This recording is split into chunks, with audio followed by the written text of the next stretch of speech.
Why everyone call you Mick from Zurich? Because I grew up in Zurich. I lived in Zurich for 48 years before I moved up here.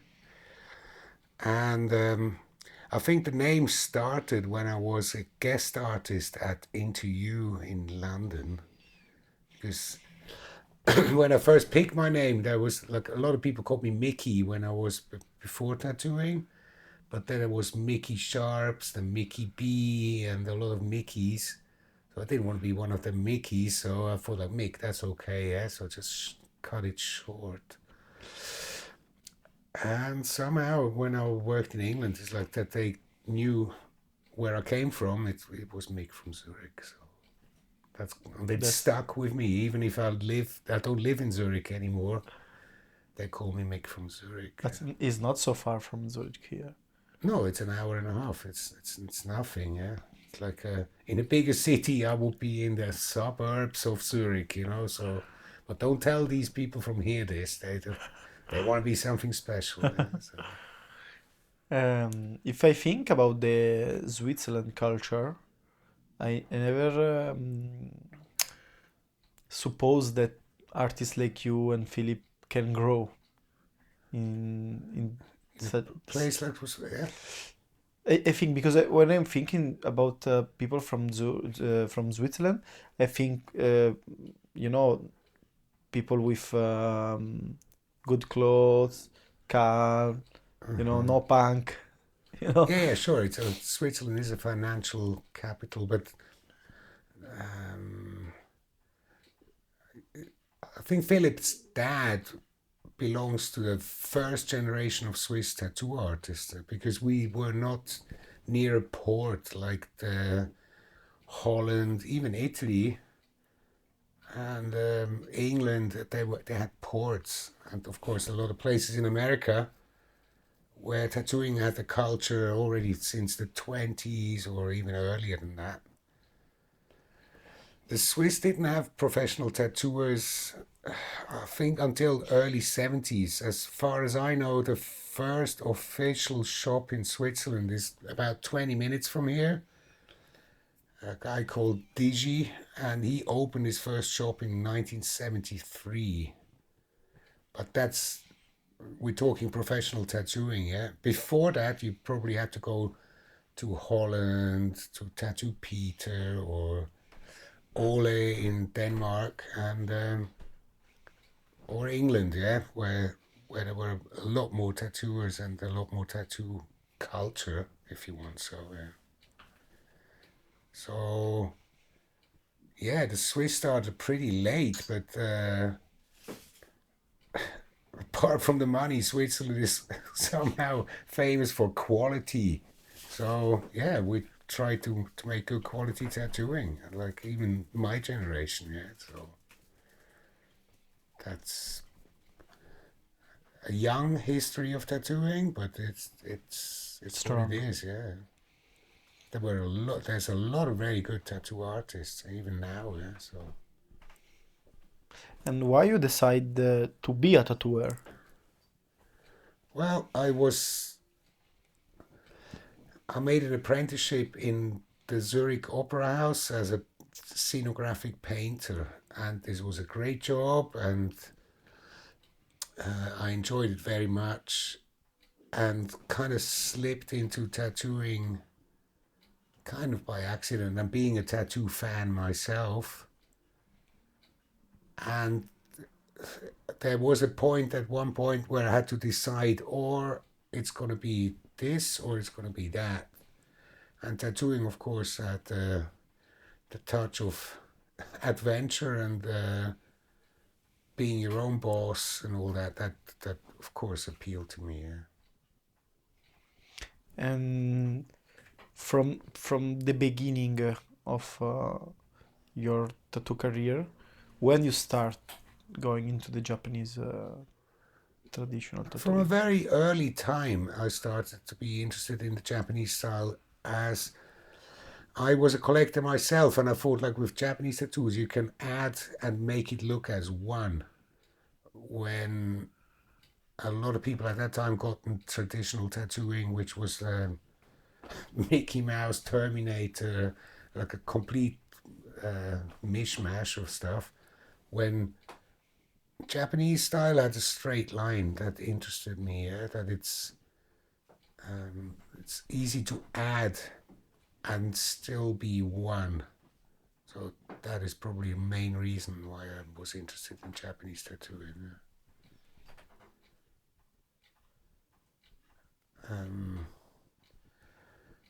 Plus, then I gotten interested in, like, I gotten tattoo books, and once I've seen the first one I've gotten with proper serious Japanese tattooing inside was the Sandy Fellman book, and which had a lot of work from the Horiyoshi, and yeah, this extra was absolutely breathtaking for me. How these images looked on skin, and it was what I wanted to do. How was the beginning when you had to find information, reference inf about that Japanese Very, tradition? very complicated because there were just a handful of books available at the time. I'm not even speaking about all the Japanese books that were able to buy in Japan, but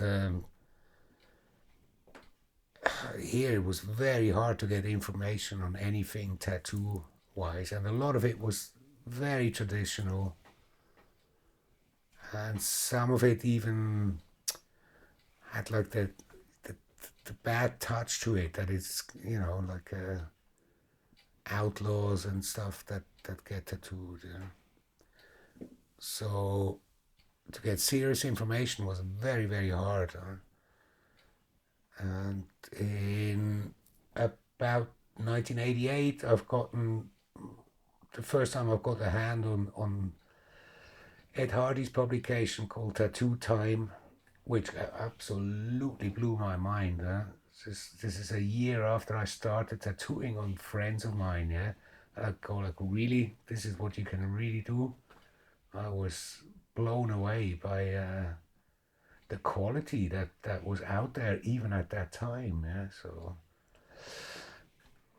and then from there on, we were searching for anything that was tattoo related. A very important person in European tattooing is also Chris Wroblewski with his publication Skin Shows, which was a bit of the whole palette of what's going on tattoo wise in the whole world. So very impressive, and of course adventurous. He traveled the world to follow tattooing. That was an adventure. So that very much applied to me. I thought, wow, this is what a cool medium to work in. Yeah. When you did the first trip to discover the tattoo world? Well, I've seen Marco Leone tattooing in 1986 in a convention in Zurich, and I have relatives that live in Brazil, so I went to visit them. And of course, when I went to Sao Paulo, I tried to find Marco Leone, and I mean, at the time, Sao Paulo telephone books was two fat, fucking big books like this, and he went for tattoo, like tatouage, and then immediately the ads that he had inside, because he had a drawing also from Magnus. You remember Magnus? He was a comic designer from Italy. He made a card for Marco, and it had to be him. So I went to this address with a cab. It could have been not him, but I think, nah, that was him, because I could hardly remember the name actually. Yeah, and I went there and I got tattooed by him and learned very much from him, because I was a complete just try and error kind of tattooer at the time. So yeah, that was my first travel actually to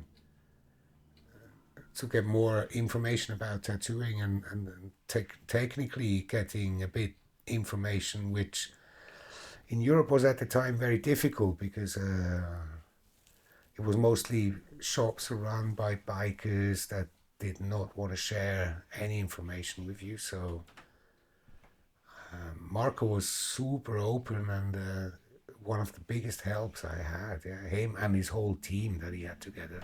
He had a really good team of tattooers. And yeah, he kind of was number one in Sao Paulo at the time. Yeah. Because he had access to good colors, good machines. He was friends with Mickey Sharps. So yeah, he probably helped shaping Brazilian tattooing at the time very, very big time. Yeah. So do you think that in Brazil start earlier than in Switzerland? No, not necessarily. But of course, he was Brazil had ports. Like a friend of Marco's, what was his name? He passed away very early, but yeah, he lived of sailors and like very traditionally like that. Marco sent me to the other Marco in Bologna, like Marco Pisa. So Marco Pisa did help me a lot as well. He was a very nice guy. Uh, yeah, and you learn that it's if you get recommended by a friend of the tattoo artist that it's easier access to go and say hello and ask stupid questions. Yeah. So yeah, Italy helped me a big time in the very starting days. Yeah. And how was taking the material for start tattooing, like To buy machine, ink? machines. Yeah. My first machines I've gotten through uh, motorcycle magazines, yeah, where they had these little ads. And they had Spalding and Rogers in there, but that kind of was too expensive for my budget at the time. So there was this one little ad from somebody from Arizona that sold you a starter kit for $200, which at the time was the same equivalent to like 600 euros now money, yeah. So I kind of scratched all that together and got my first little outfit, and then I started to tattoo on friends. And then through Marco, I got a couple of addresses. And then Marco Pisa helped me in conventions in England. That there were rooms where the suppliers were, but you were like public was not allowed in there. You had to be a professional tattooer or be recommended by a professional tattooer to just enter the room and buy things. Yeah. And Marco Pisa was a very big door opener, so I could go in there and buy equipment. Yeah? So, because before it's very hard to get by. Yeah. So, and once you were in it, then you could still order and pigment and whatever it was necessary. Yeah. And also maybe communication was hard at the beginning. Well, if I ordered something from, like I had a place I ordered from in England, so I had to write him a letter, what I wanted. Then he sent me back 2 weeks later, like how much money he needed. Then I kind of sent the money through post office payment to him. And once he had the money, he would send me things. So you had to be very ahead of your time that, in a month, I need this, yeah? Because it took the whole process a month, maybe 6 weeks, till you get your needles or color or whatever it was. So yeah, you had to think a little bit in advance. When today I just do a phone call, next morning it's in the post box. Yeah, but it's very convenient. But it was adventurous, because oh, is he gonna fuck me over? Did I just send money and I don't get nothing? Because how am I gonna get to the person in England or even America or so, but to hey, I've paid you money and you didn't send me nothing. But hey, the world was much more honest at the time too. So like, if you did send money, uh, lucky. I never gotten fucked over, but yeah, you could trust each other. But the communication itself, just to call them, or it was all very difficult. So this is a massive advantage nowadays. How easy access you have to material. And what about customs? Do you had any problem with custom? Not at the time, because people didn't even know what What is tattoo equipment was. I think until 9/11, I could travel with the weirdest fucking stuff in my hand luggage on an airplane. They didn't care. Tattoo machines, needles, colors, whatever. And yeah, this changed rapidly after 9/11, and because of all the security measurements that they went to enforce. So, no, the customs, also when I ordered things, it was not a massive amount of money. So it kind of went through tax free. Plus, the other end would, declare it fairly, and then it was not so much of a problem. Yeah. How was the community of tattooer in the beginning? My generation pretty tight. I think the generation before me was a little bit more competitive. That well, even my generation, you would ask the next 2 or 3 tattooers that were in the area when you want to open a shop. You go and say hello and say like, look, this is what I do. Is it cool for you guys if I open here or there? So you kind of, yeah, you had to use this communication a little bit when I think 2 generations before me, but that's not in Switzerland, but they were really competitive. I mean, if you read anything from Sailor Jerry or so, he would not allow, or he would terrorize the person that was like 50 yards down the street by, even funny stories when he like spread the rumor that you have to put like a couple of drops of your piss into the red to make it really strong. So the guy who opened down the street, he would piss in his collar and infect the customers with whatever, like syphilis or some shit. So they close him down, and he was the winner. So like, yeah, I made this idiot piss in his collar. So great. This is very, very far away from what I experienced there.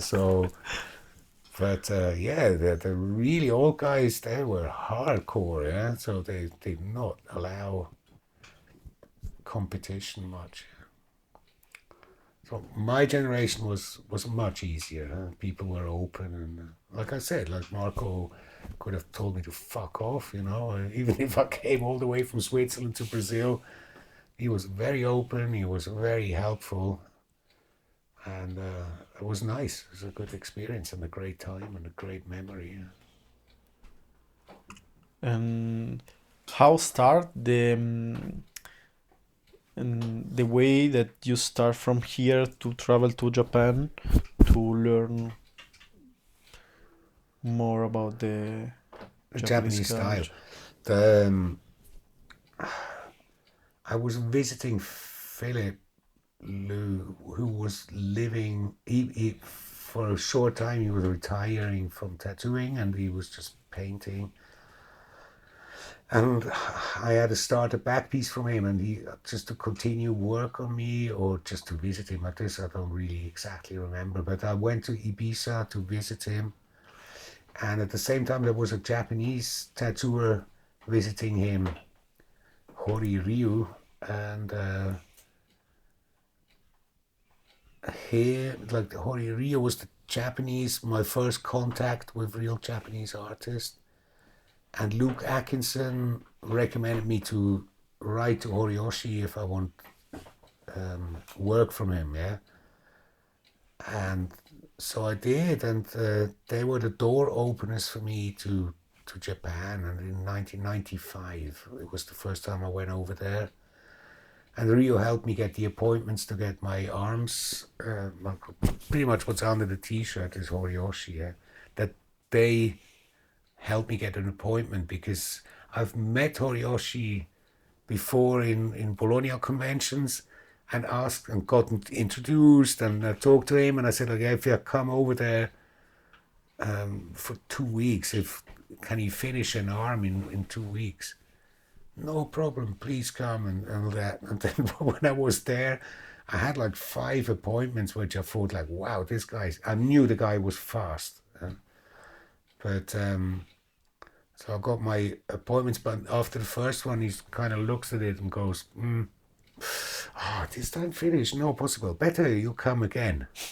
And I thought like, yeah, great. It's like it's not a bus ride, it's going to flying to bloody Japan.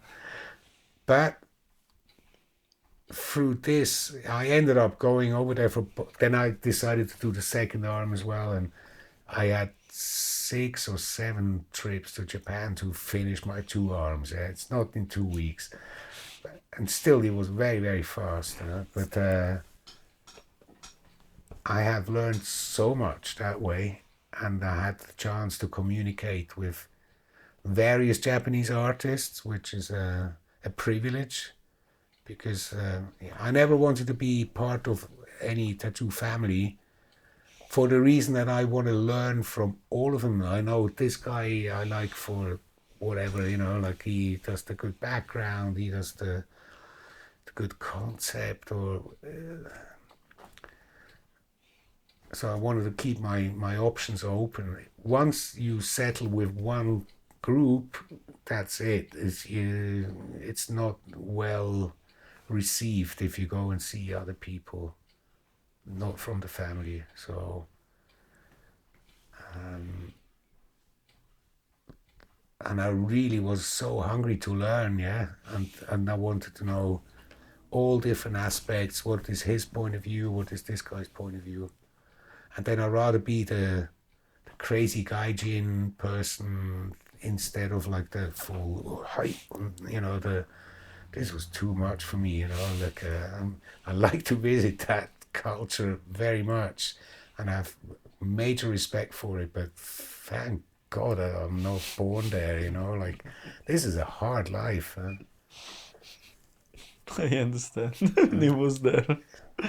It happened to me once that one evening I go dinner with Horiyoshi and the next night with Horitoshi, and of course they both get me really drunk, and then I think at Horitoshi's, yeah, he's like have another, like he'd drink one sip from the beer, then poof, there's the next one, and then you're like drinking far too fast.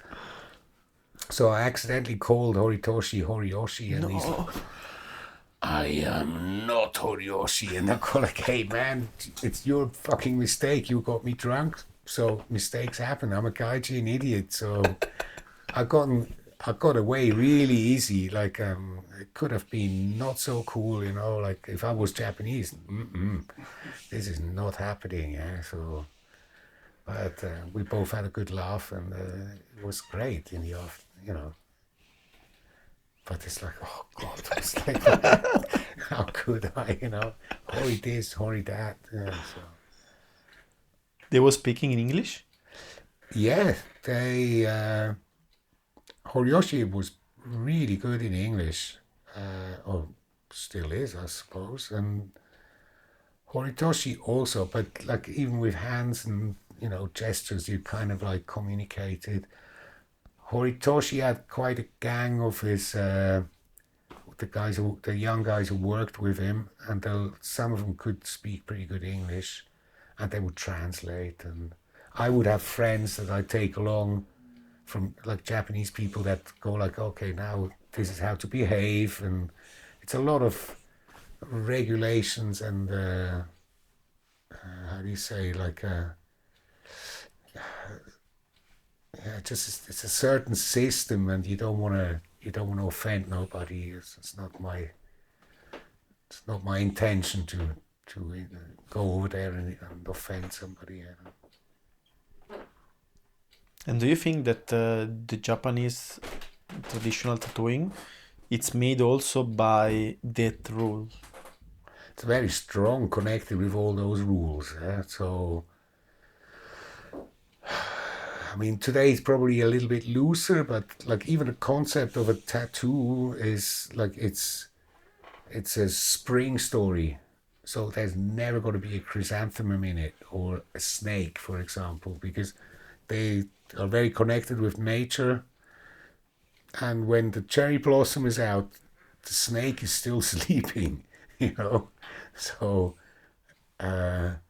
this, like, I had to visit there to learn all this, like these certain visual rules that are to Japanese tattooing. I tattoo Europeans, so if they want the snake with the cherry blossoms, fair enough, I do it because if I try to make it look good, but I do tell them that really Roman Catholic Japanese is not snake and flowers, but if you want it, I'll do it anyway because I am not from Japan, so I kind of have liberties, but I do enjoy sticking by the rule and make it like real looking, so that maybe it could be mistaken for the tattoo has been done by a Japanese artist when it was me, you know. But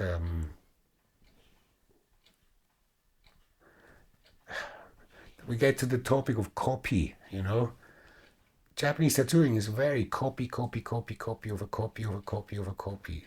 In the end, it's Kunyoshi, Hokusai, Kiyosai, and let's say 5 other like woodblock artists that influenced tattooing in a major way through the Suikoden story. So most of these classic designs are a copy of one of those guys, and then somebody copies the copy of that. And so copying, I don't really look down upon. Instead, you make your own version. Making your own version sounds a bit cooler than making a copy, yeah. But I have to copy because I don't understand. My culture never taught me like how a kimono is worn. I don't do too many like samurais, but the samurai uniform has a certain system, and if you don't do it properly, it looks kind of like foolish, yeah. So yeah, I have to copy a Japanese image to make it look real or correct, you know. And what do you think about the new generation that, of course, copy the Yeah, past, but then if someone copy them, they get mad?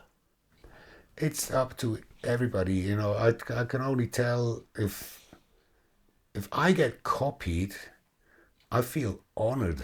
So I wasn't the only one who thought this idea was cool. So maybe when the so-called newer generation, if they get a little bit older, maybe they start to think a little different and find out, hey, somebody copied me, so it must be good.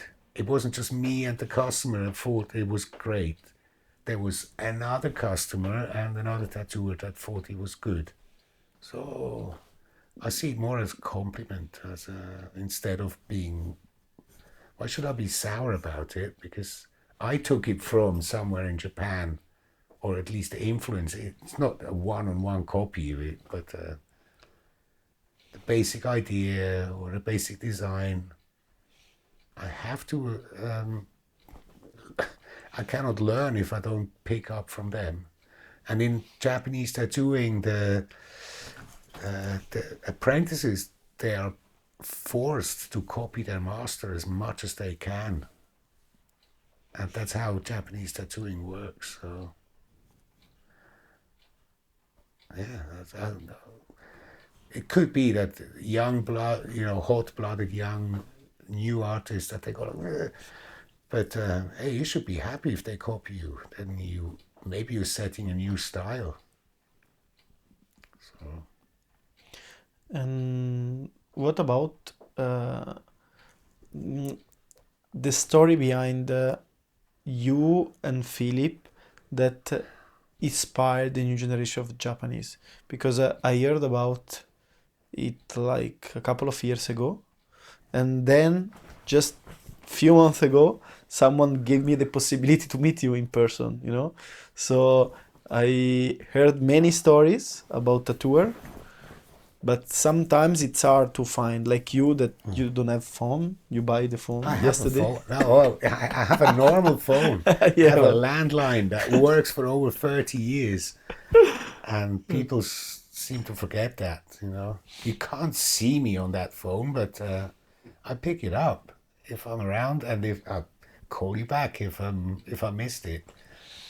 No, the influence about with Japan is probably because in the 90s we used to travel there quite often. So we were very present at the time in Japan, and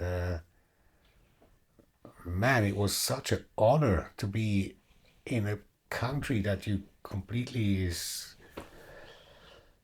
that I admired. I admired the tattooing and everything, and then I go over there and there's these young tattooers that are waiting in line to get tattooed by us. You know, that was very very impressive, and they were really hungry for new images and new approach to tattooing in general. So yeah, I'm glad I can say, yeah, we did influence certain people in Japan at the time for sure, but they did influence us too, because it's a give and take.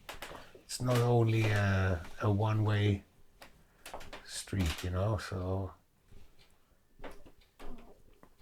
and that's for me, that was what tattooing, what was important for me in tattooing, that we exchange experiences and techniques and ideas. Yeah. and how was the relationship with the tattooer in that time? In Japan, Yeah, because like you told me that West, every family has.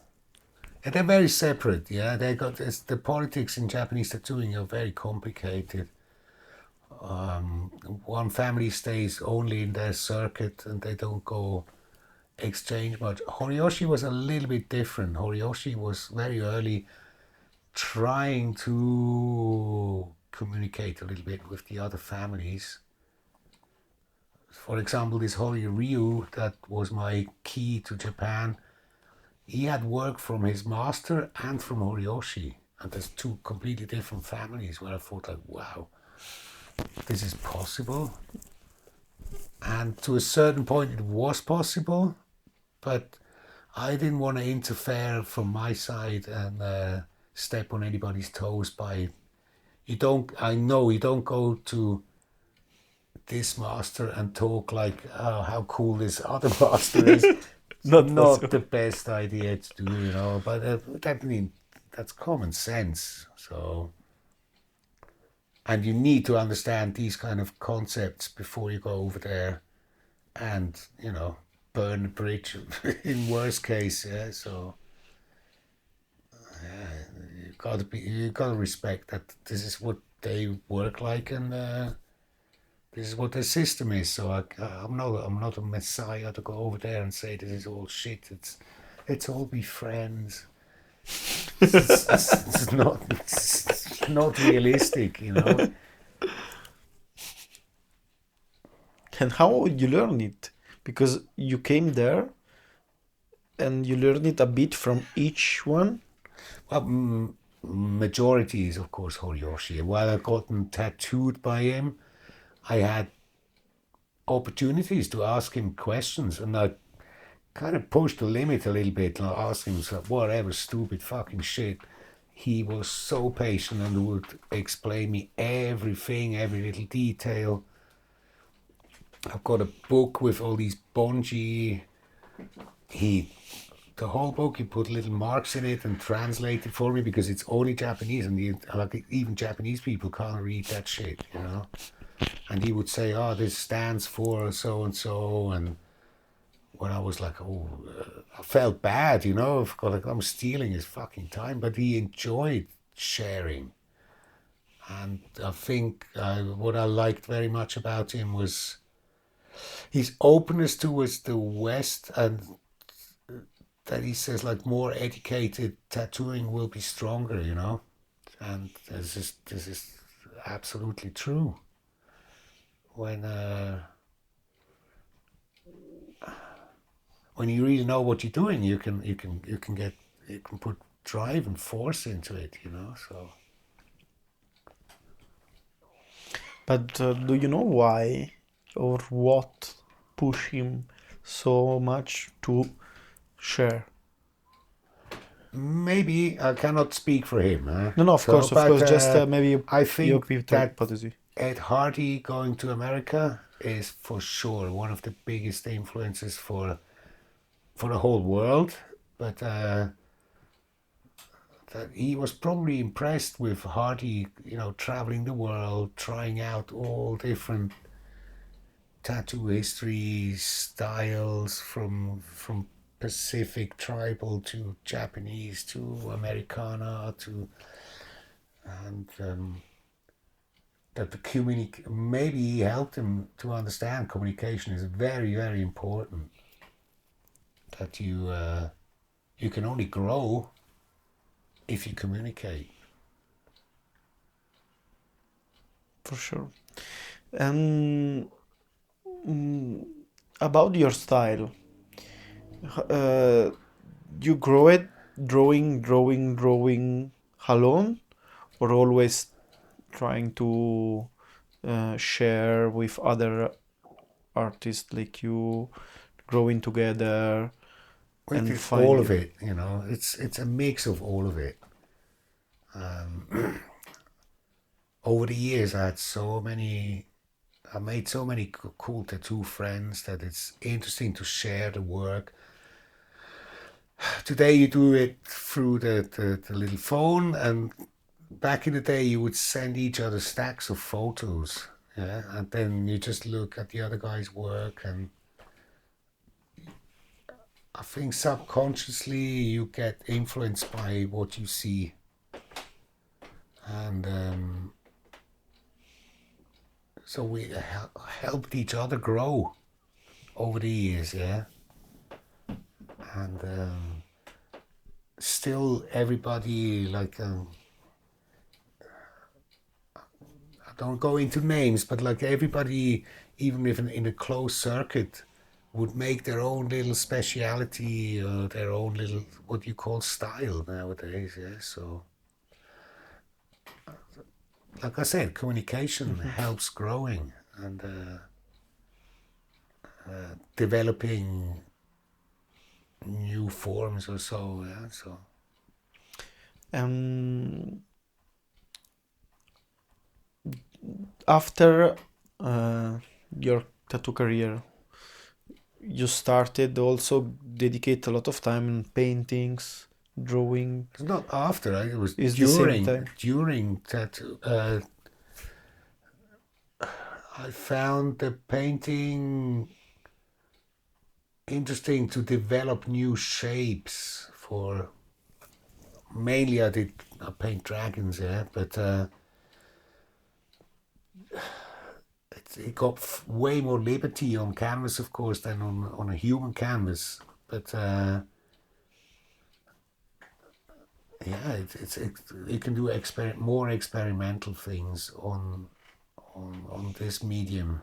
Tattooing is very definite, and it has to be a clear approach.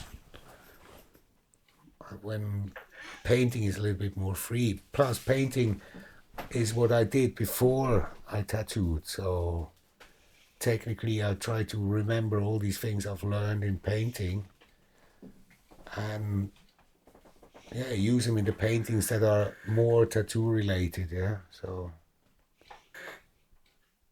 that's Yeah, well, it's just a different medium.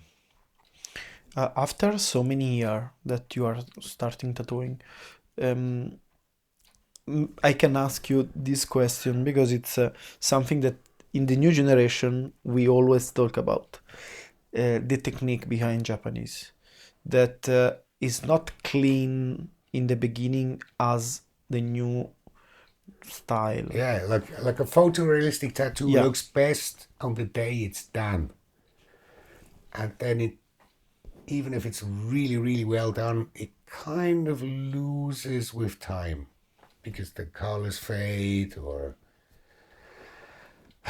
the line work, if there is any, could spread or disappear. Japanese tattooing is like children's book illustration. It's very very simple, but I think it gains quality with over the years. That it's more built to last than a photorealistic portrait. Which, hey, I have major respect for people who tattoo that way, because it's like, I only do Jesus and Madonna because nobody can come with a Polaroid and say Jesus didn't look like that. Maybe he was fat or he was cross-eyed. Who knows? Don't want to be blasphemic, but if you do your grandmother or you really want to make it look like the person you want to have portrayed, yeah? And you have a Polaroid to prove this is not what she looks like. Yeah? Oh, apart from the joke, technically I've believed that traditional tattooing and Japanese tattooing are very very close together for that aspect, as it should live long and it should be easy to read, not too much fizzy fuzzy stuff around it. It's just boom, clear in your face, and that you maybe even can read it, like, depends on the size of the thing, from long distance, that you can see, oh, clearly this is an eagle, or this is a dragon. Readability is one of my major importances that I try to, focus on with my work. That it's readable, that it's not just, oh, this is amazing, that's exactly what I wanted. What is it? So it's a joke I made with a tattoo friend of mine. It's awesome. It's just what I like. What is it? It's like, what? There are a lot of these hyper complicated tattoos can tend to go in a way like that a little bit. So I try to avoid that if possible. Yeah. But there's also with Japanese tattooing, you can do a figure with tattoos on it. So you got an image that's readable from far away. You see, oh, it's a tattooed person. But then you can still go very up close and see little details and if it's well done, it will last also, yeah. But then you have these two levels of looking at a tattoo, that you got the far distance readability, and if you do your job right, it's even from close up, it's interesting with all the details, yeah. But the details is more decoration for the overall image, yeah. and after the new generation of machine needles, ink, the new generation of tattoo artists that makes Japanese, not traditional Japanese, because I think more neo-Japanese. Yeah. They are technically trying to make all the line perfect or the shadow perfect. Oh, great. It's good they put enough energy into it, yeah. And do you think it's worth during Sure. 10 years of the Sure. process? I experienced myself, there's no shortcut that you can just like rush stuff around and then you think and then believe 15 years from now this still be good. It will probably not be so good, yeah. But if you take your time and put your energy to make a clean product is absolutely worth it. Yeah, because yeah, the better it's made, the better it holds. Yeah, if you consider like basic rules of like what holds long and what doesn't, you know. And another thing that I saw in Japan, looking to the body tattoo, is that I'm not sure that they care about keloids on skin. Well, Japanese skin is also a little bit more sensitive than ours, even if it's pretty robust if you tattoo it. But we are all, even in the West, we are scarred. I mean, if I look at this arm in the light like this, I can see little bumps. It's scar tissue, you know. And it's up to you to take good care of it. You know, if I go out in the sun, this stuff will just do all funny little bumps. And I try to practice what I preach. I put 50 sunblock, long sleeve shirts when I'm in the sun. Even here where I live, I'm on 1,000 meters altitude. The sun is strong, huh? So you better be careful if you want these tattoos to live long. And I mean, you can see with this was 95 to 97, and this may be 96 to 98. Done once, and Looks the same. I think they look pretty strong. Never been touched again. So He worked in Tebori at the time. yeah, mostly was Tebori, but there's smaller corners that he made with the machine. So yeah, but most is Tebori and really, really fast. He was watching television.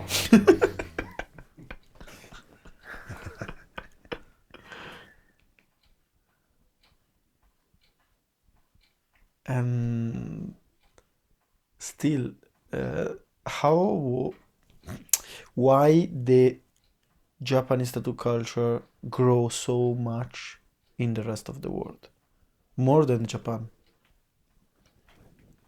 Well, it is an impressive imagery that you use pretty much the whole body as one canvas to tell one story.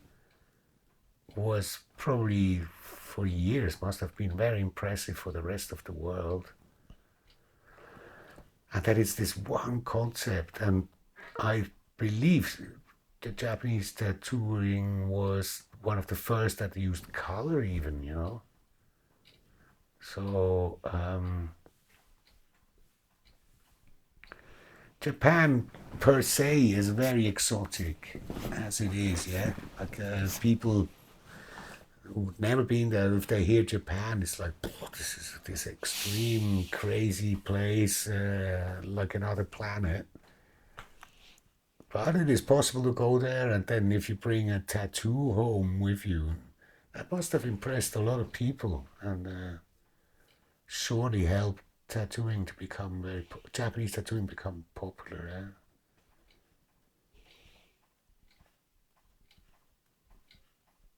Yeah, it's still got this mystic, romantic kind of touch to it, doesn't it? So But maybe I want to know your opinion. Is the biggest style that was growing far from home? Because tribal is different from each country.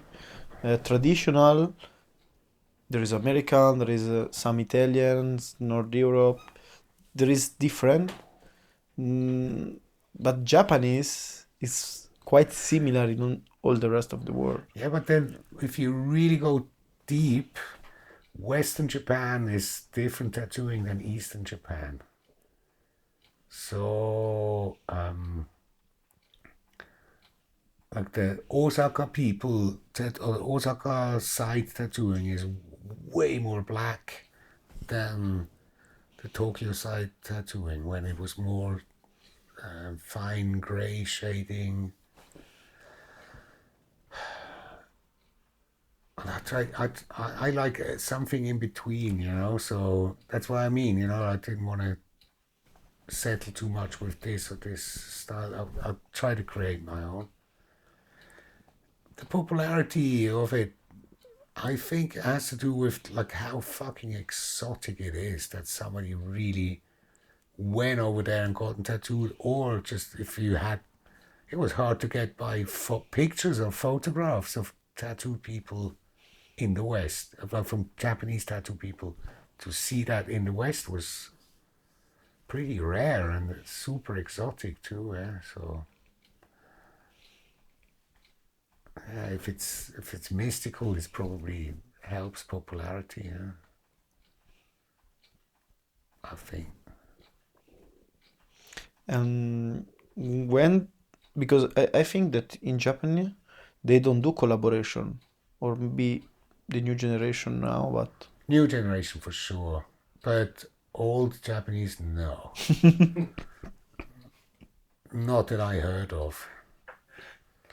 I know that Horiyoshi Free, I'll be talking Nakano, Horiyoshi Free, the number one, he had a friend that drew the tattoo images for him. That was kind of a collaboration, yeah. Osen was he was just an illustrator kind of, and he painted up or drew up the images for the tattoos that Horiyoshi One would do. So if that's a collaboration, I think it is, yeah. So, but not like we know in the West. That's probably more the very new generation. I know from a couple of years ago, the younger tattooers, that they make like this, like a seminar or like a weekend when they all just hang out together and do drawings together and try to inspire each other. Very exciting work, and it just tells like the exchange does bring you further, yeah. But this classic art fusion is not very Japanese, you know. Like it's cool, but traditional Japanese people don't really want to have anything to do with it, you know.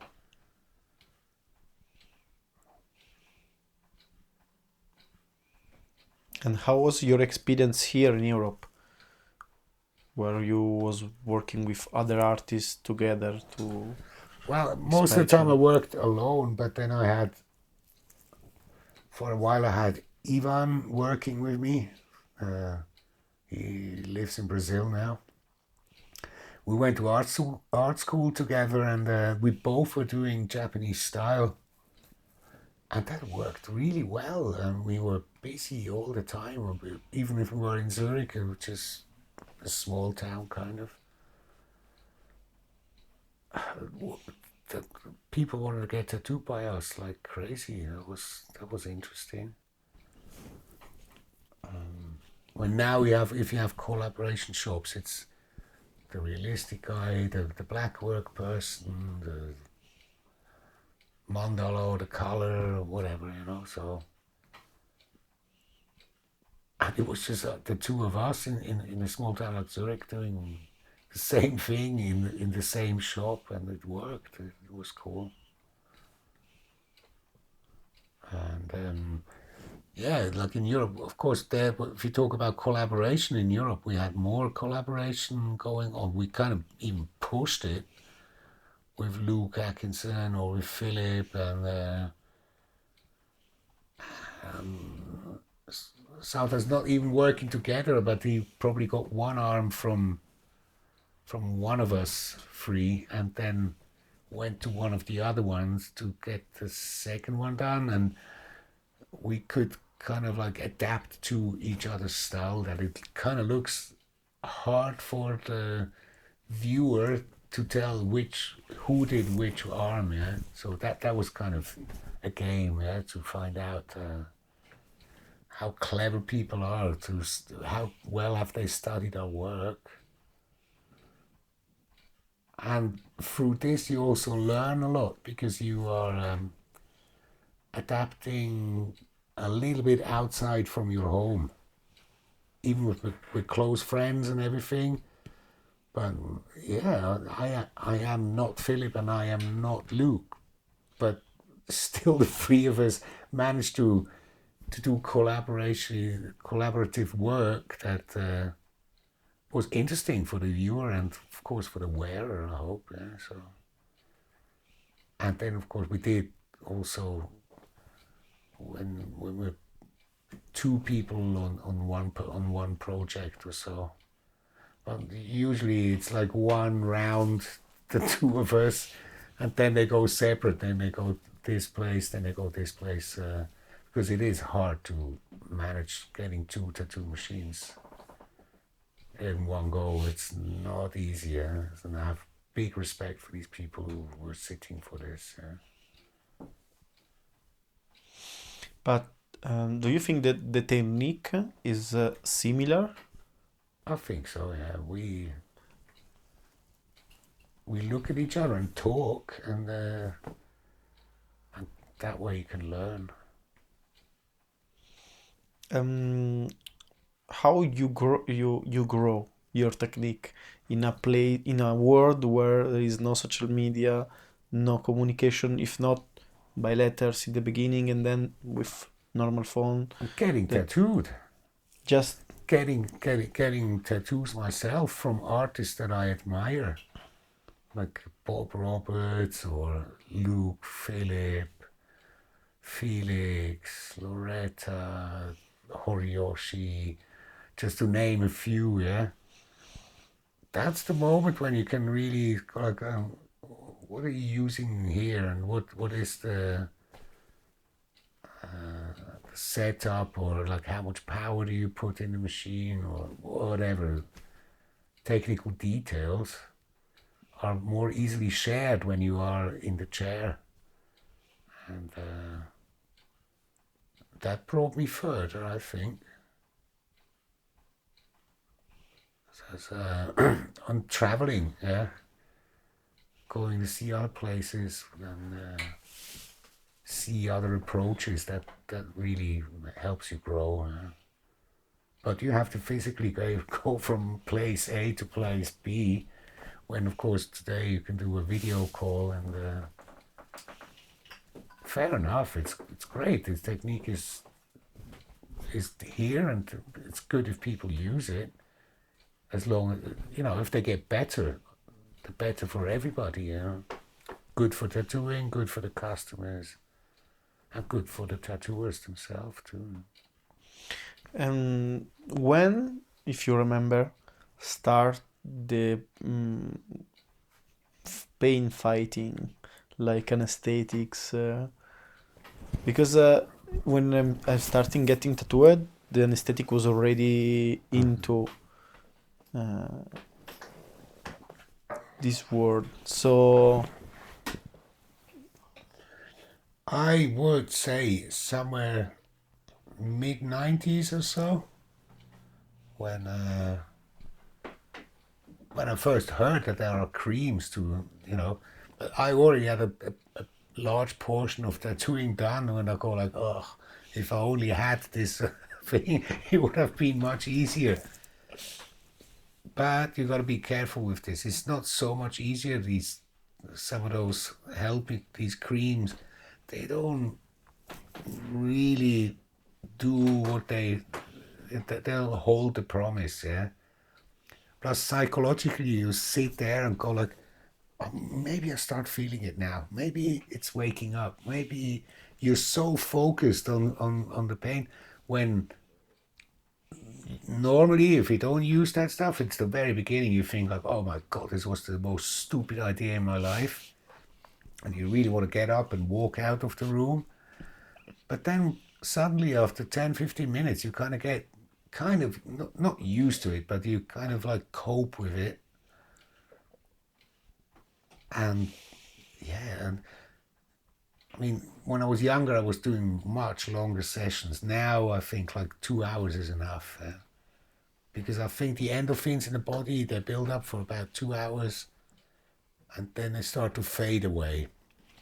And then it becomes a struggle for me as a tattooer, plus for the customer too.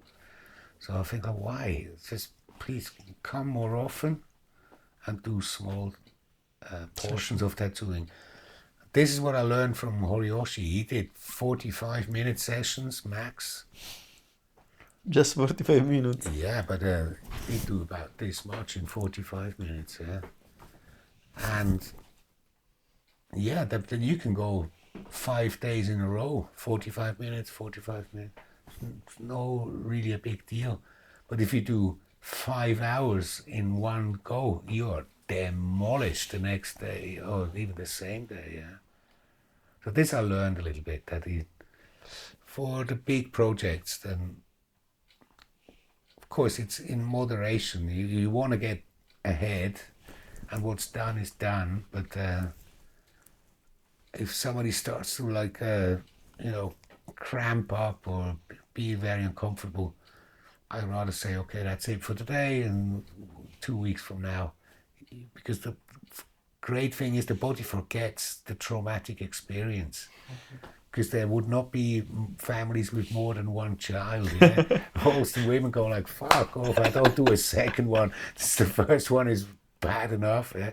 No, the brain kicks out the traumatic experience, as it does with tattooing, obviously.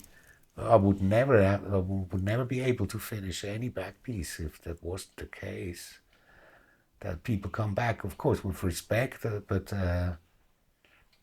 then they kind of like, okay, I could still do it, and try not to exaggerate. Now I try not to exaggerate the time limit. I'd rather go a little under it, that you could maybe get a little bit more, but you save that energy for next time. So it's one of my recipes to get bigger projects finished. Yeah. And the new generation, how manage this slow life? Because you know that the generation wants everything fast, all done. Yeah, but tattooing is a very here and now process. It's quite a tough reality check, and if they want 5 hours, I'm sure they're gonna be happy if after 3 hours I say, okay, that's it for today. So yeah, tattooing is not for quick and instant satisfaction. Yeah, it's meant to be to make you happy for life. I cannot predict that whatever I do on people, that the customer loves it the same way like he did on day one 30 years from now. Yeah, but Japanese tattooing is very decorative, so it's not super. There's a lot of meaning in it, I understand, but primarily it's a very decorative. It's like a Hawaiian shirt in a way, just a permanent one. And yeah, if they want a quickie, then better they should get a Hawaiian shirt, because they can buy it in the store or order it maybe. Then I have to wait 2 days till Temu sends it to you. But tattooing is not meant to be like this instant satisfaction kind of concept. Yeah. And what about small size tattoo? What do you think about I it? like small size tattoos if they're placed in a good way.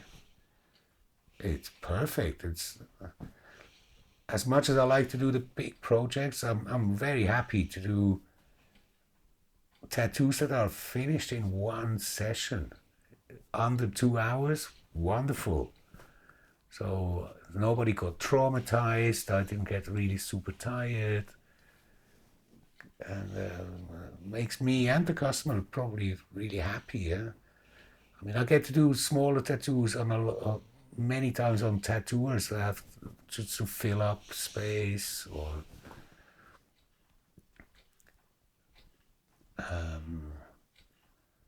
but small tattoos are great, and it's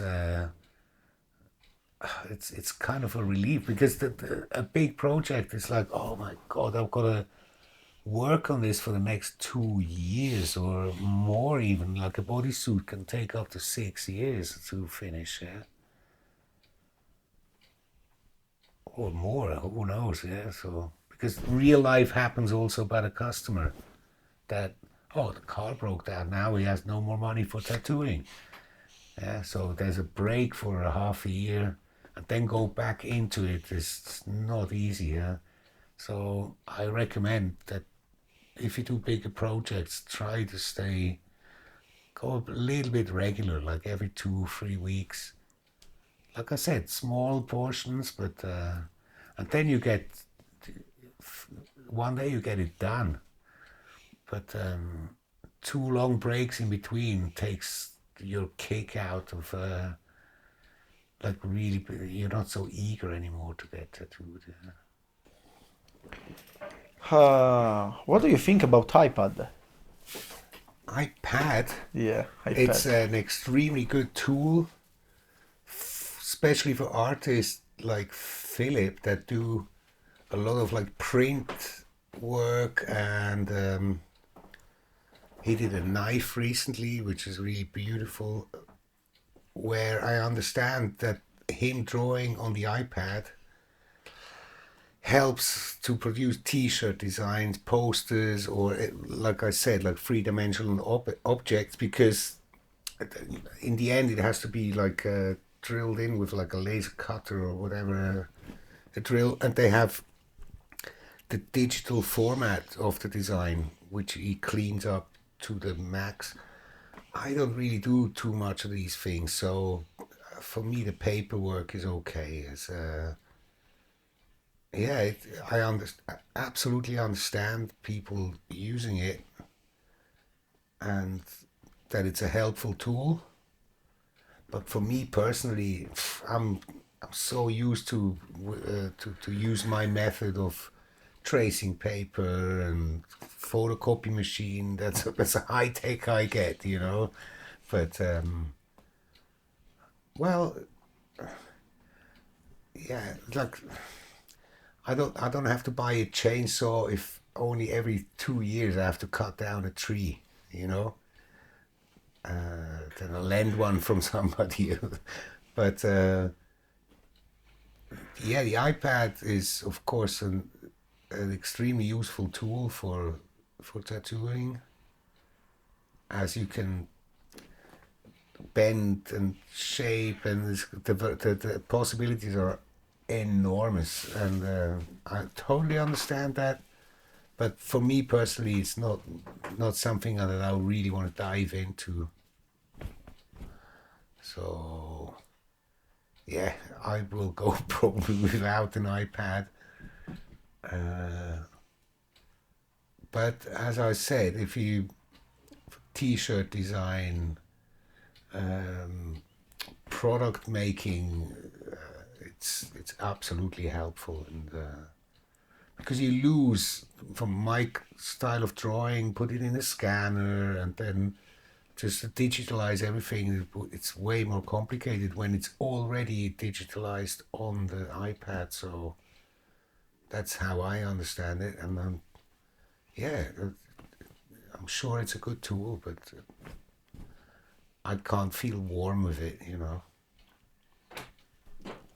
How is your workflow for the drawing, painting project of the tattoo? How you manage the artistic process, the creative process? Um, it comes and goes in waves. Like the painting, sometimes I'm more inspired, and then I paint more, and then there's times where I don't paint, you know. And tattooing is good in a sense of that it's a job that you have to do. Yeah, I have to be ready when the customer comes in, so I have to do all my preparation work, which forces me to concentrate on just that. But Yeah, it just feels better if you had your homework done when the customer comes in and you can say, look, we have this variation. Maybe I have even 2 or 3 different variations of a design that I try, because I'm not a mind reader. I have to understand what the customer wants to get really without I cannot read his mind. So he comes to me, of course, for obvious reasons, because he likes my style of drawing, and I try to make that on paper. But yeah, sometimes you're completely off, and I try to avoid that. I have to do last minute corrections and stuff like that. Yeah, so, and painting is more a free medium. Painting is, yeah, whenever I feel like it, I might be painting. Yeah.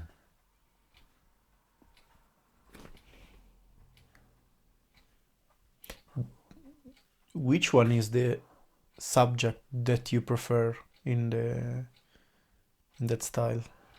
Well, obviously dragons, because they can. Same like Jesus, you cannot bring a Polaroid, yeah, because I love it when some people say a real dragon is green. Then I go like, yeah, you have a real dragon in your basement, and please send me a picture. I'm too happy to paint right from your photograph of the real dragon. Dragon is kind of, well, decorative. It leaves a lot of interpretation space. So that's one of the reasons why I like dragon a lot. But also other images can be tempting, yeah, to make it look like it's and like really true to the Japanese style, yeah, which is also figures and other animals, objects, or. But for sure, dragon is where I feel the most home with. Yeah. How you create the project with just one subject, or how you work on it? The thing is that in the West, I have to distill sometimes the ideas down, like that. There's people that want the whole supermarket of of all the designs, and you go like, no, no, no, no. Japanese is very simplistic. So which one can we kick out? Yeah, because you cannot have all the things on one body that it really looks authentic. So yeah, it's conversation with the customer and finding the best way of representing what he really wants. Yeah? So I and the customer has the last word. You know, like he has to bloody wear it, and I'm the one who can. I can be the consigliere for yeah, what's going to be the best for that idea. Yeah, but hard. I cannot be dictatorship like, you know, and say like, this is what you're gonna get. I'm happy if I get input from maybe some crazy ideas, bring out new energies of creative process. Yeah,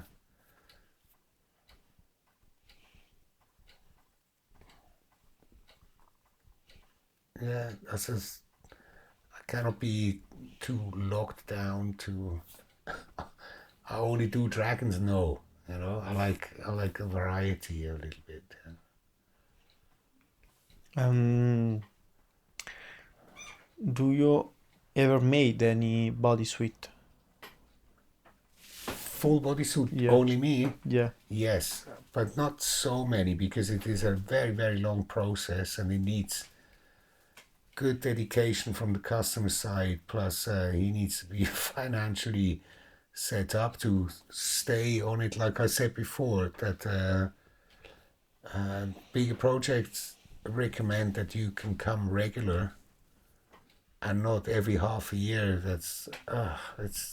I completely forgot what the basic idea was a half a year from now, yeah, because I had so many other projects in between.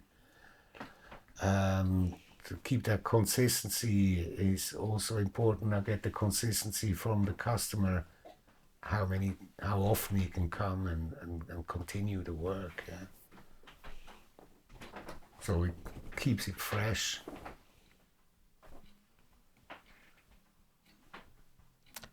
And what do you think about Bodysuit? Wonderful. It's fucking. I have major respect for people who dedicate their whole body to me, or to one artist in general. Yeah. So yeah, full bodysuit is not for kids. You know, it's like really, it's hard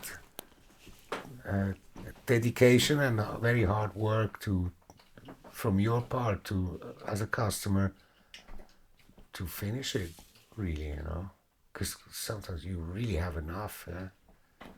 I have friends that got tattooed by Horiyoshi like 30 days in a row or some stuff, you know, and he said after 2 weeks you don't even know how to sleep anymore because it's pain everywhere. And that's extreme. And then to not, you know, throw in the towel and say like, oh, okay, that's it. I have major respect for these people who make that. But it is an important part in the Japanese style is the bodysuit, yeah. Be it only the back with two cutlets here and the sleeves to the Muniwari with the thing open in the middle, or the full donbori, everything full. That's a lot of dedication and many hours of pain and endurance. So I have big respect for people who commit to that. Do you think that Bodysuit is the maximum expression of the tattoo? Expression. Well, it's more full-on dedication, yeah. That you're gonna be covered in this thing for life, yeah. So yeah, it's pretty ultimate. But then people from Samoa, they don't have everything fully tattooed, but to the male, if they have the pants and then done in this style too, it's like, whoa, this is really hardcore dedication, yeah? But then there's a deeper meaning in it, which I don't even understand, all these Polynesian rules, and so that's for the people who make this kind of style of tattooing, yeah? But yeah, even a massive Samoan with the pants will have respect if they meet a whitey from Europe with a full bodysuit down up to here. That's generally, you know, like tattooing can be like a shield in some way, you know, because even the toughest motherfucker on the other side, we will understand, this guy went through a lot of pain, yeah, so you get another sort of respect, yeah, I think. Now on, you judge more people without tattoos than people with tattoos? No, I enjoy people without tattoos. Nowadays, if you want to stand out of the crowd, you don't get tattooed because everybody else has them, yeah. Even from your dentist might be totally tattooed, or your lawyer, or the lady at the convenience store. So no, if it's not for everybody, you know. Some people know how to live with it, and some people, it's better they stay away and buy a nice shirt, yeah. Because maybe they have a really funny idea today and they get the tattoo. They have to live with the same joke for the rest of their life. If you hear the same joke every day, it's not so funny after a couple of years, yeah. So yeah, no, I respect people who don't get tattoos, yeah. And what do you think about the new ignorant wave of Well, tattoo? I hope in a couple of years they're coming to me and say, "Can I cover this up? Because that was a stupid idea." No, that's a joke. But well,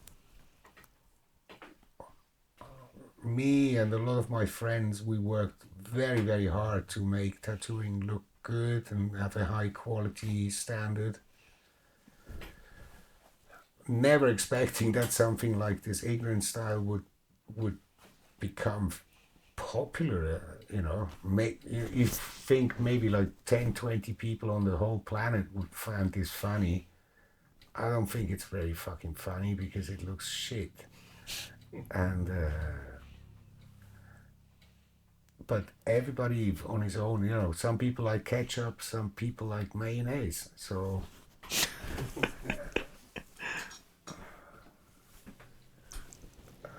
everybody for himself, you know.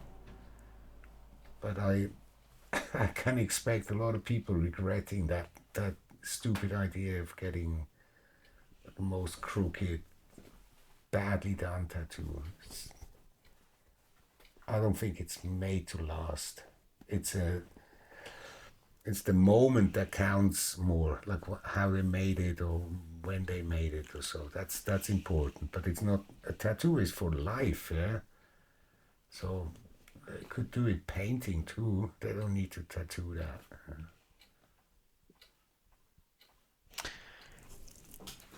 Back in the past when you was in Japan, how was to go inside the hospital where it was full of tattooed skin? Well, that was a big moment, huh? So we got the offer to go and see this, and it was a group of tattooers that were supposed to be let in, and yeah, they did let us in, and that was very, very impressive because I've only seen this on photographs, and I know Hardy was there. I think Philip was there when he was 16 or 17, when he was really young. Ultra impressive, and I felt extremely privileged to see this. But it was an adventure to get access and being let in and all that. It's because it's it's the University of the medical part of the University of Japan, of Tokyo University. Yeah, it was impressive. Can you tell me how it goes? Well, we had to wait a long time outside before they even let us in. Maybe it says, "Oh, it's okay, we can go." No, maybe we cannot go. Maybe we can go. Maybe we cannot go. Long back and forth. Then what was really funny was Lal Hardy from London. He was pushing around Ronnie Ackers, an older tattooer. He was already in a wheelchair, and we were waiting outside. And then in the very back, there was some other Japanese guy pushing a lady in a wheelchair there. Lal goes like, "Oh, look, this is Ronnie Ackers' blind date back there." It's like, oh God. Yeah, finally there's all this joking, and it's like really early in the morning, and they finally did let us in, and Mr. Shimada, who was a publisher for important Japanese tattoo books, had the connection to get us there, and they finally let us in, and then they said like, oh, no photo, no photo, no photo. So they let us all in, and so the guy from the university kind of let us, okay, here you are. So Shimada just pushes him out the door, closes the door, and locks it, and says, now photo, okay. And then sure, bam, bam, bam, bam, bam, quick, you go and take some pictures before, I don't know, we didn't know if they called the police, or it could have been bad, yeah, but they've been very, very nice to us, actually, even with that. But I think now it's really hard to get in there, unless you are a medical student, because it's not only tattoos, it's, you have these babies and an arm from Hiroshima burned, and it's like, ugh, it's a very creepy place. Like, especially if you look at this stuff before breakfast, it's a bit hard to take. But it's amazing how these tattoos maintained their brilliance, and you can really see what was done. Yeah, so, and it's important it exists. Yeah, that was a special experience. And those tattoos was made when there is something I rated. I reckon between the 20s and the 50s, maybe. Maybe it goes into the 70s, but a lot of them look very old. And so, yeah, I reckon around World War II, maybe a little bit after, and some maybe older than that, yeah. But the years I couldn't read, like there's no pamphlet or an information thing on what is what. If you have to give you an advice in the beginning of the career to the young yourself. Drawing, drawing, drawing, drawing, and drawing, drawing, drawing, drawing, drawing. Because if you draw a lot, you are much more familiar with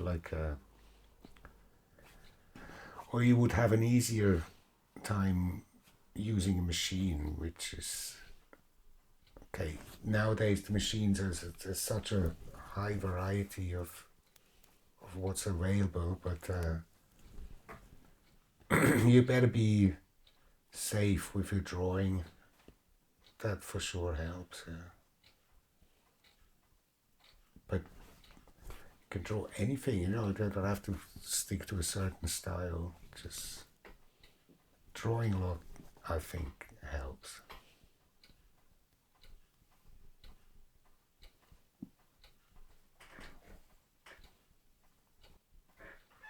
Yeah, and travel the world maybe, yeah. That you go and see your idols and get tattooed by them, that's how I learned a lot. That you try to find contact with, which today is so easy, but then you go and see the tattooers that you admire, get tattooed by them, and they will sure help you.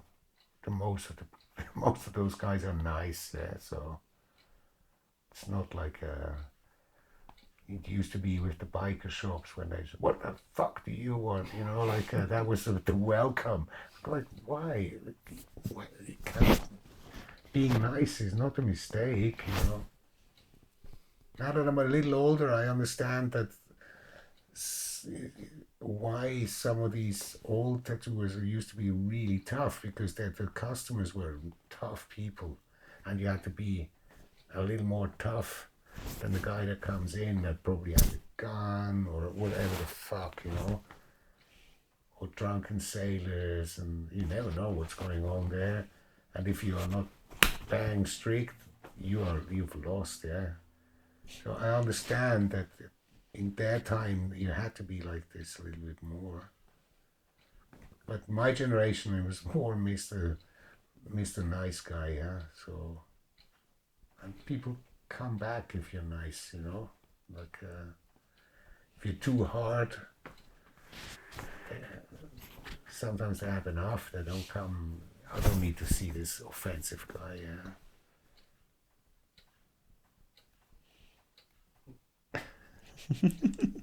How is now? How you see your customer change? Well, now it's when I read about like oh, our tattoo studio is a safe space, and this I cannot believe, you know, like I a certain way of rough, and but if it's humorous, I fucking like it. I love it, yeah.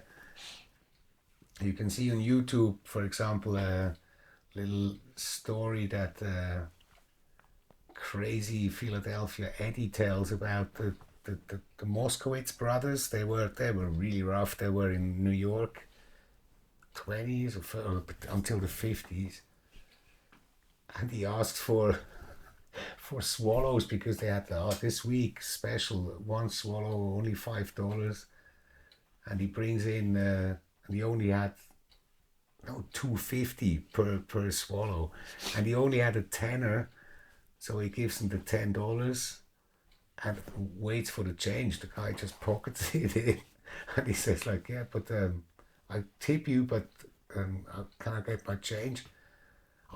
He slaps him in the face and says, "Oh, you fucking stupid! This is two birds, yeah." Says, "Yeah, but two birds is five, yeah."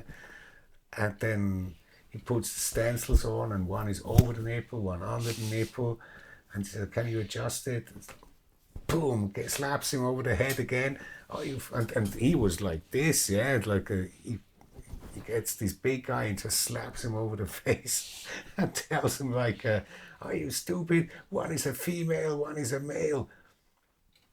Don't you understand anything?" And then he's like, and I think he gets it, and then whatever, he says something else, and then the Moskowitz brother comes in with a hammer and a straight razor and says, "Oh, you're giving my brother trouble."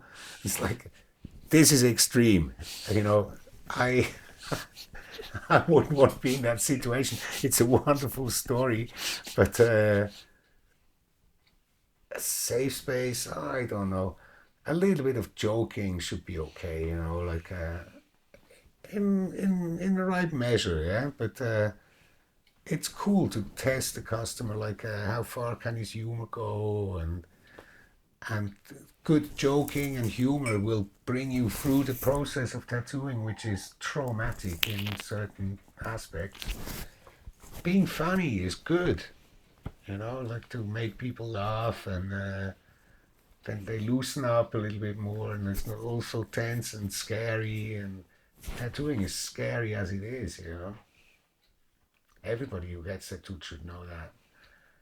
But the first minute you think like, oh, I should have spent my money on a holiday on the beach instead of sitting here and getting fucking pain. Yeah,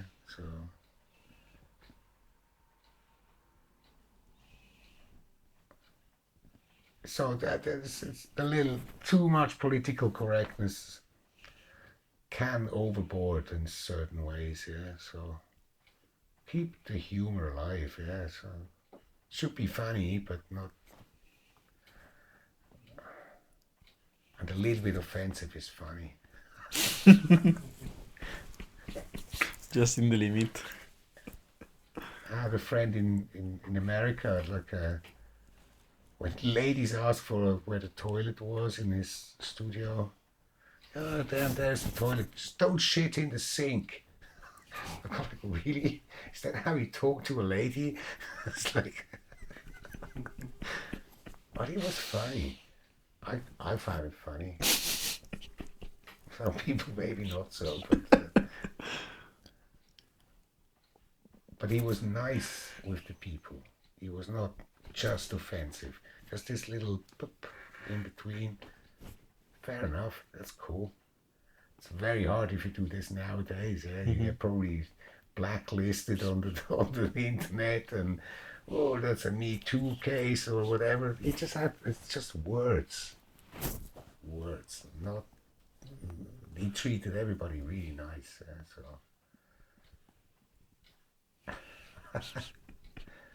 but America for me, like coming from Europe, and I went to visit tattoo friends in America, LA and stuff. Phew, this is much more a rough environment than it was here when it's all like, oh, do you want some tea and there's some flowers for you? There's there. It's like, yeah, don't shit in the sink. It's like, really? Okay, that's a different world, yeah. And of course, has to do with American society in general that these people have to work with guns under the workstation and be ready for some crazy crackhead to come and burst in your shop. I'm so glad I don't live in this environment. Yeah, so I would never never have to do or deal with that kind of situation. So yeah, tattooing used to be really a rough place. So I'm happy I didn't have to live so really hard. Yeah, so.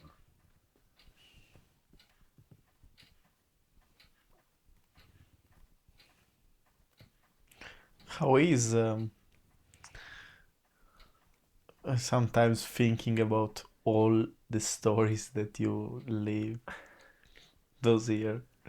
Yeah, that's some really crazy moments, but that's what keeps life interesting, you know.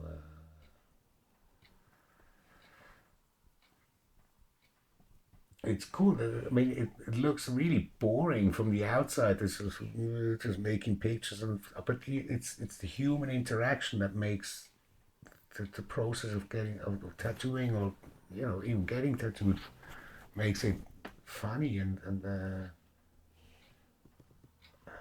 keeps it adventurous a little bit, you know. And I want tattoos or tattooing to stay adventurous. That it's not too much of a mainstream thing where it's like a cosmetic job or just go and cut your hair. I mean, they grow back, but tattoos are for life, and it better have a good story to tell, like where you got it, like that. It's kind of adventurous. That's a cool aspect about tattooing, I think, and that's what attracted me to tattooing the very very first time. Yeah? So it is something adventurous.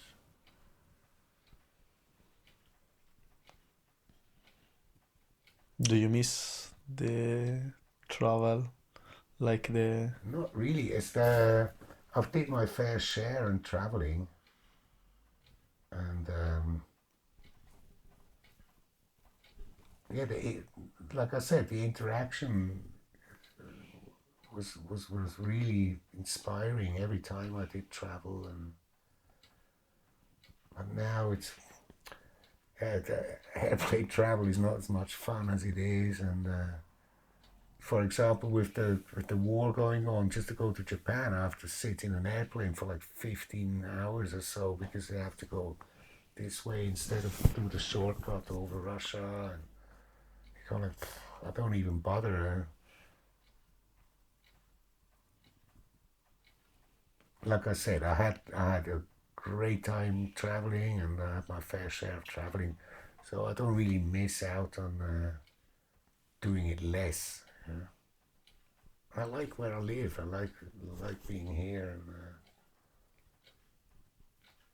do short trips and visit friends or so. Yeah. But the long overseas traveling is like, oh, do I really want to do that? Why? You know.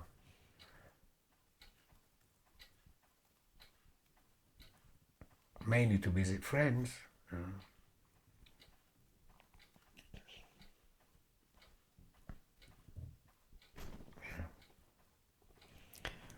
Mm, the last things that I want to talk about is the the online course that we are getting recording Mm-hmm. soon, and maybe explain better the value behind it, because many people need, a reason to make things, the generation that know you, that admire you, that know your knowledge will enjoy. But try to explain to the new generation how important can be learn from you. Well, I'm not in any position to say that what I say is important. Is I would rather generalize and say like, listen to the guys who've been doing this for quite a lot more time than you have yourself. So from the anecdotes and stories you can learn and probably grow also. Yeah. So of course the iPad will show you how to do the drawing and the circle is perfect and everything. Fair enough, but tattooing is very real life. So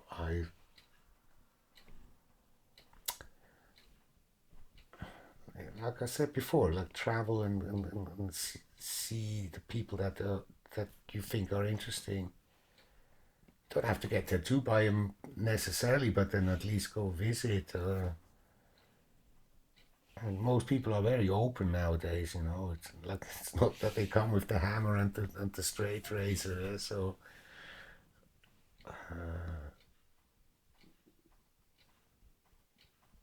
I'm happy if I can give ideas or inspiration to a generation that has started way later than I have. Yeah. So I was happy to get inspiration and inspiration from guys that were way before me. So I think this could be going on for generations, I hope. Yeah. Thank you so much for your time. Hey, no problem. And for all the experience that you shared with us.